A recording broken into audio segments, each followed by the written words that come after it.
Tava lembrando daquele dia. Meu filho descalço, eles algemando meu filho. A mãe do Buzeira, rapaziada, tá fazendo um desabafo nesse vídeo aqui, tá? E deixa eu falar pra vocês. Ela falou que no dia que o Buzeira foi preso, ele chegou 5 da manhã, quando foi 5h30, os policiais chegou já invadindo tudo. Eu vou estar deixando o vídeo aí pra vocês, tá? É nóis. Deixa seu comentário aí sobre o que é que você achou, sua opinião. E vamos pro vídeo, rapaziada. Fica aí que o Leozinho te mostra agora, tá? Tava lembrando daquele dia.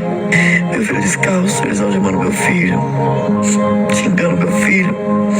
Falando palavrão pra nós, pro meu filho. Meu filho saiu de casa, algemado, com frio. Nem tinha dormido ainda. Eles chegaram 5 da manhã e o policial chegou 5h30. Ficou imaginando o caminho do meu filho daquela viatura até chegar na cidade. Dentro do carro, sozinho, algemado, isso dói todo meu coração.